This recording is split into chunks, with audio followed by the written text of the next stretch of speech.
Thank you. So I've been working for the last 12 years in developing country post-disaster work and also in the maker movement. How many people here know what a makerspace is, the maker movement? A good majority. Maker movement and the maker space is where a lot of our new innovations are coming from, where a lot of the new ways of doing things, a lot of things that you see on Kickstarter, things like this.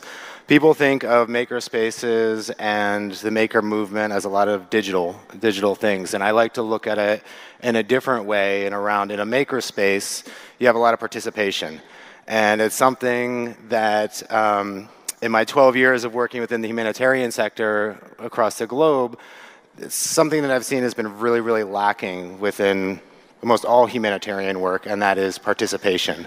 And that's kind of where the word dignity ties in a little bit. How can you have dignity in a process? How can you be a part of something if you're not participating within it? But to start out with some boring slides, this one shows basically the request for funding for most of the humanitarian work that's been happening globally. Now, the gray area is, the orange area is the request, the need for funding to meet these humanitarian needs we're seeing globally. The gray area is the part that has not been met. And as you can see, this is growing increasingly. Now, 12 years in humanitarian disaster relief work, and I'm just starting to get involved into what's probably going to become one of the largest crises in our time, in our lifetimes, is displaced people. People, whether it be political, economic, climate change, is going to be one of the largest humanitarian issues in our lifetime. To give you an idea, you can kind of read the numbers here and see the 10% increase in just 1 year time. Apologies for the acronym. 40.8 million IDPs, those are internally displaced people. Those are people that are displaced within their own countries. And then refugees, I'm sure most of us know what refugees are. So we're getting into the area to where almost 1 in 100 people are displaced from their community, from their home, from their country. And those numbers are predicted to escalate quite rapidly. My thank you. Now back to how does the maker movement tie into this? The maker movement is something that's been escalating, climbing, growing almost as quickly as the humanitarian crises globally have been. Last year there was an estimated 4,000 plus different types of maker spaces, innovation spaces globally, and they are popping up all over the place. So this goes back a little bit to where I'm just going to be a little bit blunt here. Again, the biggest thing in 12 years of doing this work that I've seen in the lack of the humanitarian sector and the way this humanitarian work is done is the lack of participation. For those of you that have been a part of the maker movement or been a part of a maker space, a do-it-yourself, an innovation lab that has a bunch of different names, a co-working space, an incubator, they are all about participation. And when people get involved, that's when you start to see these real beauties, this real innovation come out. So the way that we're going to address these global issues as they're coming is not this top-down humanitarian sector. We're not going to raise the funds in order to meet all these humanitarian needs globally. It's really looking at the people that we're all working towards and having them become participants within the process of humanitarian work. To bring it back a little bit to something that I think just about everybody can understand, it's something that I've always looked at because I also come from a history of event production. Now there's this one really great event called Burning Man. How many people here have heard of Burning Man? That's a good percentage. So Burning Man is a really different festival because it is put on by the participants. The photo on the right is a typical music festival. I believe it's called Bonnaroo, and this has a lot to do with kind of the beneficiary. The humanitarian sector calls the recipients of humanitarian aid beneficiaries, very top down. It's dependent on what it is that the organization can provide, and then they look at the people that they're working for as the beneficiaries. We really like to look at it as participants. And here's the difference. Burning Man is put on by the participants, and that's the end result. People are involved in the design, the facilitation of, and the production of that event. This is how the event's left. This is actually a public shaming photo. That's one of the worst left areas, one of the worst left camps out there. On the right is a typical music festival. So it kind of gives you some idea of what the difference is that I've seen in participation versus beneficiary. So what do we do with all this? This is after I worked for other organizations for, I believe, 5, 6 years, and then kind of really saw this gap in all of this very top-down, not involving the people that we were there to be working for. There are decisions made behind closed doors overseas. There are budgets pre-decided without ever talking to the people that this money was getting spent on. So we opened up this, after the earthquake in Haiti, what was that, 7, 8 years ago? We decided, what if we opened up a space? And this is also looking back at the gap and how it is that there's going to be a lack of funding. There already currently is a lack of funding within all these humanitarian needs that we need to address. A lot of that funding is spent on resources, whether that's food, tools, equipment, space, vehicles, aircraft, all of these sort of things. And it's like, really saw a lack of people sharing, of the humanitarian actors, the beneficiaries or the participants, the businesses, the government sharing resources. Everybody was kind of grabbing after these resources. The expenses go skyrocket after a disaster, after a humanitarian crisis. So we opened up a space in Port-au-Prince called a resource center with a simple concept of like, what if we just provide a lot of these resources that are in need by both the humanitarian actors, the government, the businesses, but especially the beneficiaries or the people enabling them to become a participant in their own future. So this, again, has all been disaster relief thus far. So this is Haiti. It's a space that's still running 7 years later. We have a shared workshop where you don't need to go buy a hammer. Imagine a hammer getting used by 100 different organizations. That's really lowering that overhead and closing that gap of the cost of the humanitarian work. Storage units, conference room, computer, 3D printing lab, art center is a really part of like tying it back into the dignity. A lot of humanitarian organizations really look at those base needs: food, water, shelter, medicine. And these are really important things, absolutely. But unfortunately, the first thing on the chopping board when it comes to a budget is that human dignity. What are the human elements of somebody that's just been affected by a disaster? Somebody that's been displaced out of their community, a refugee, somebody that's seeking asylum. The arts and the participation really contribute a lot into that. And it turns out what we found is that that really actually lowers the overhead of operating.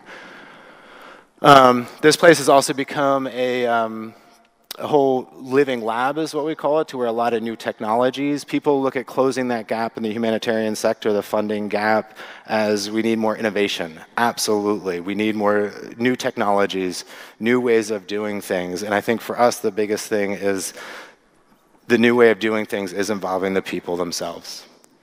We then, this was 7 years ago, we also do a mobile resource center, actually bringing these tools and resources out into the rural communities of Haiti. This is our Calm Beat bus. It's kind of like a mobile makerspace.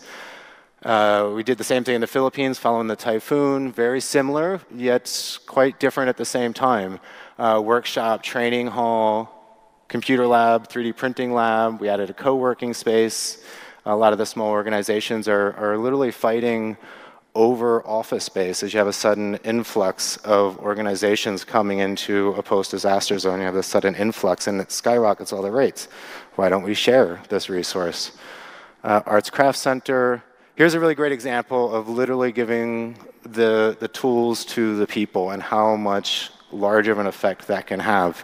After a second typhoon in the Philippines, we had all of these tools and resources in our makerspace, in our workshop, in our tool lending library, and we drove vehicles directly into the epicenter of the second typhoon. It took us a couple of $1,000s and a staff of 2 to distribute thousands of tools to the beneficiaries or them becoming the participants themselves, and it had a larger effect than anybody would have expected, with a very low overhead. And there was a lot of pride and a lot of dignity in that process of the people rehabilitating their own communities. This is an interesting one because a large organization, which will remain unnamed, gave us a bunch of funding to create a city youth center. They had a high STD problem, and they said within the street youth in the city of Tacloban, and they said, okay, well, could you guys build a youth center to where we can, do training, testing, things like this? And we said, sure, but we need a certain amount of a budget in order to involve all of the kids themselves in what this youth center might look like. Now, this large organization their mission was to decrease the amount of STDs, things like this, sexually transmitted diseases, and we said, okay, but we need a certain amount of budget in order to actually involve the kids in this process, so we're not just designing something from afar and dropping it into this community. Believe it or not, that was the first thing to go on the chopping block of that budget, to build out this entire thing, and we really went back and forth. They finally approved the design process budget. And I'm happy to say this center ended up becoming a reproductive health clinic, vocational training, and a skate park, because that's what the kids wanted. And within day one of opening that center is still very active, very live, because those kids had that equity in the process. In the Philippines, we learned quite a bit about involving people in the design of the humanitarian projects that are happening in their communities. And the design thinking workshop, human-centered design, things like this. So after the Nepal earthquake, before we even chose to set up Nepal Communitere, is Bahar here? I don't think she is. Bahar, I don't know if anybody heard her talk. She's the main driving force behind Nepal Communitere. Highly recommend finding her. But we really set a new standard in that before we even decided to deploy our humanitarian organization, we would go in and talk and meet with the community, and whatever it is that we did would actually be designed by them. And this changed the whole way. I mean, it took us 4 years to go from Haiti to the Philippines. It took us 2 years to go from the Philippines to Nepal. And it took us a year before Nepal was able to stand on its own. And that has everything to do from what you do in day one, involving everybody that you're really working for in that process. We look at 3 equities: design equity, decision-making equity, and sweat equity. There was that. This is now Nepal today. This is a co-working private office space centered in Kathmandu. This is the maker space out back. This is inside the maker space. I believe this space actually has since become, I haven't been there in a while, Bahar has been running and doing an amazing job. I think that's since become a 2nd-story building. The need for space, the uniqueness within it, has really created quite a drive there. They've done a fantastic job. This is inside the workshop, providing the means for people to do what they need to do. We also did the first Maker Faire in Nepal. It was also the first Maker Faire focused on humanitarian technologies and this kind of do-it-yourself within the humanitarian sector. So this takes me, again, 12 years in developing country post-disaster work. No experience in refugee work, one of these largest crises that's facing us. And we were fortunate enough to be observed by what's called the American Refugee Committee, and they offered us a grant, said, hey, can you guys make this jump? We had been talking about it for years, and we recognize that this is a huge jump. The refugee crisis is probably larger than most of the natural disasters combined. So I've just gotten back from the last month in Greece, which tends to be a hot spot for a lot of this. It's the gateway to the Balkans. We'll get back to Greece here in a little bit. And we've spent the last month designing with the grassroots organizations that are there, the government, the end beneficiaries, everybody, and it's turned into this entire series of design workshops. And there have been a lot of things that have come out of that. We thought after 12 years of doing this type of work, of course, we've got a really good idea. We can go in, we can decide the budget ahead of time, we can figure out what we're going to do, what's going to be best. And we were really wrong on a lot of different things. So this process is really important. And this is one of the first organizations that has really seen the value in this process. A large UN organization actually offered us to come and do the same project. And we said, okay, but we're going to need this much of a budget in order for the design process, and that didn't make sense. They wanted to know what the budget was going to be for the next 6 months before we even put feet on the ground. So This is actually from about a week ago. This is yesterday, where we've been having these regular groups between Greeks, refugees, businesses. The municipality of Thessaloniki is absolutely amazing, and I'm going to come back to that in just a second. The design over these workshops, what we're looking at doing is actually creating a mobile makerspace. The real difference that we've seen in creating a makerspace in a developing country or in a post-disaster zone is a lot of that need is going to be quite stationary. And the best thing I've heard in working within the refugee situation is design for impermanence. Everybody is in constant movement, and it's a real challenge because we're working with about 60,000 refugees in Greece that really would rather be here. And so there isn't, like working in Port-au-Prince, people realize they're going to be in Port-au-Prince. They're going to have their kids in Port-au-Prince, so they very quickly start working for themselves and bettering their lives, whereas the refugee situation is really quite a bit different. So we've actually been designing around impermanence and that transition so that we're not spending a lot of money and developing something that as the need moves, we're not able to move with it. So it's a mobile makerspace as well as Leroy Merlin. I'm totally murdering that. It's a French Leroy Merlin. It's kind of like the Home Depot of Europe. They've donated us this container. So we're looking at the mobile. The bus is going to be able to move throughout the country, go out to the islands as the needs arise in different areas. This is going to be more of this container folds out into this, what we call semi-permanent. And now as we're looking at, we've been able to set up 4 resource centers in 7 years.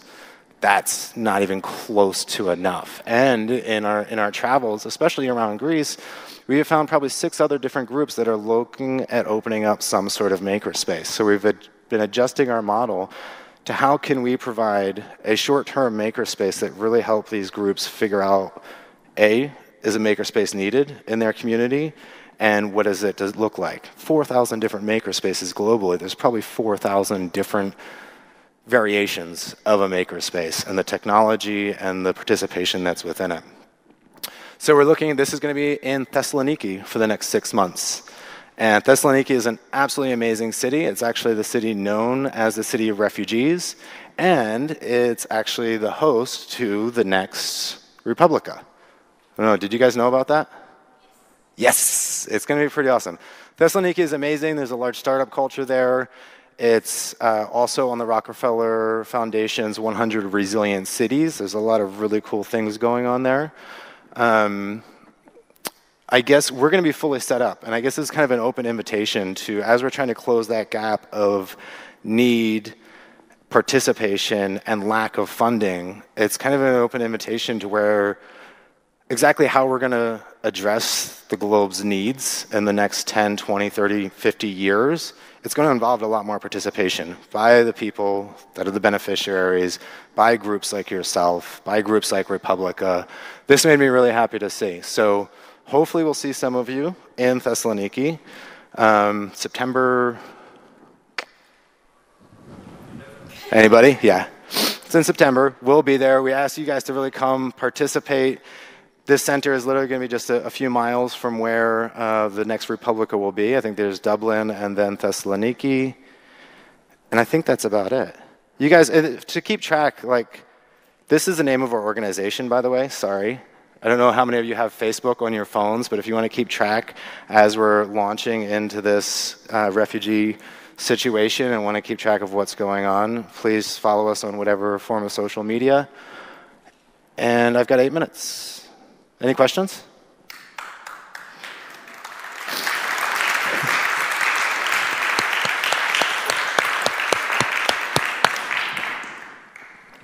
Well, I see some maker movement people in the room, so I'm sure there's some questions.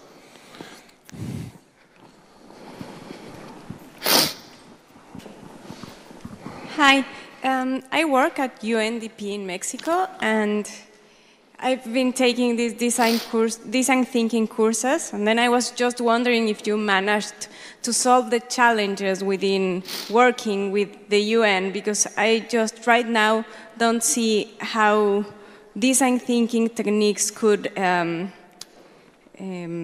work with the structures from UN.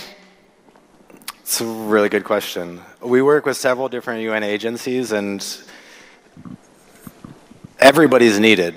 So we try to say, I mean, in my mind, every organization on the planet Earth, and especially Communitere, can get a lot better at what they're doing. I do think that design thinking workshops are the way to do so. The thing that's really hard with larger organizations that I've talked to and have found is that there's a lack of being able to show the result. So when you do a design thinking workshop, how do you show that result? When you build a house, you can say, donor, I built this house. We saw this many patients. We fed this many people. But when there's that dignity, that participation, it's a very hard metric to measure and to report back to the donor and doing. I think what we're really close to getting to is actually showing the cost benefits. So that's where we're kind of looking at like the maker spaces and participating the people, you know, involving the people that we're working with, actually showing that cost benefit. I think that's just around the corner. In the meantime, I think the best way is to say that it doesn't hurt. Organizations actually spend a lot of money going and doing assessments, and there are people in jackets going out with a clipboard and asking questions. And the design thinking workshops are an incredible opportunity, cost-saving opportunity, to bring everybody to you and to get a lot of these answers answered without having to go out. So there's a bit more research to be done up, but I'd say the cost-saving benefits are the best way to change the minds of larger organizations. Comment?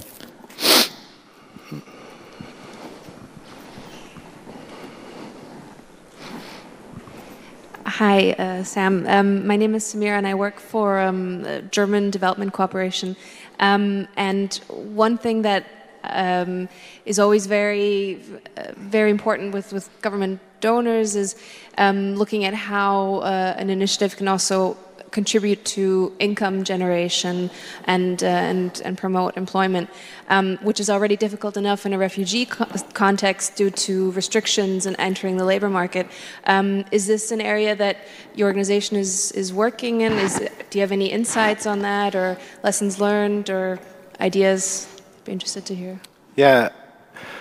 I mean, in Greece, it's very difficult, and again, it's not like somebody in Berlin to where this is where they're settling down. So, out of some of the design workshops, what we've really been asked is for training that will provide employment in their next location. In the meantime, a lot of the trainings and a lot of the activities are things that are bettering their current living situation.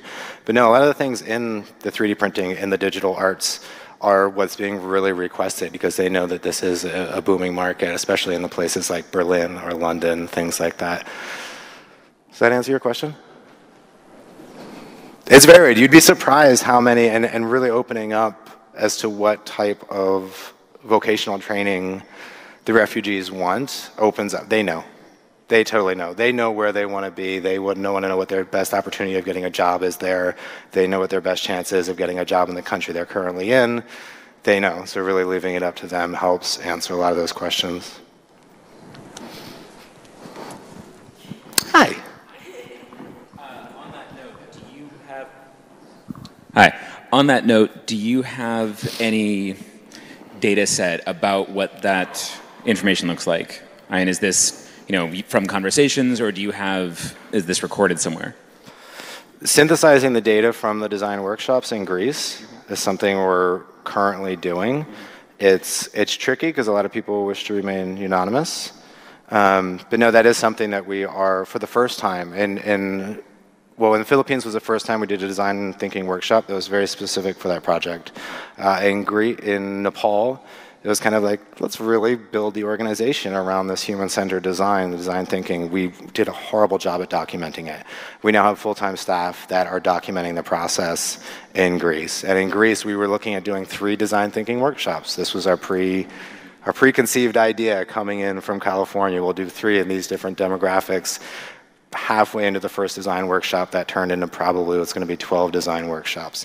So there is now a lot of energy put into documenting that process, being recorded, very tricky with who's in the room. But yes, absolutely. And it takes a lot of time and a lot of energy, but I think that that's something that we're really putting that time and energy into so that this methodology does get adopted by organizations. I think a lot of people are working this way, but not documenting from beginning till end. It's very hard for the larger institutions to adopt it. So, yes. Not quite what I was asking, actually, though that is very helpful. Sorry if I wasn't clear. More what I meant was you were talking about people knowing what kind of skills they're interested in picking up through these makerspace trainings because they have this sense of they know where they want to go and where these jobs are available. That is something that I'm particularly interested in because of my work and ways that I think I can funnel some of that work towards you if I had that information. I'm more than happy to share that information. There's also, especially in introducing these technologies, introducing a makerspace into these environments, there's a part of like people know what they want, and there's a part of like they don't know what's available until you provide it to them. And as long as you're wanting to come and provide something that they don't know if they want or not, as long as you're completely willing to like send a trainer and let's do this training and nobody does it and show up, then let's do it. Absolutely.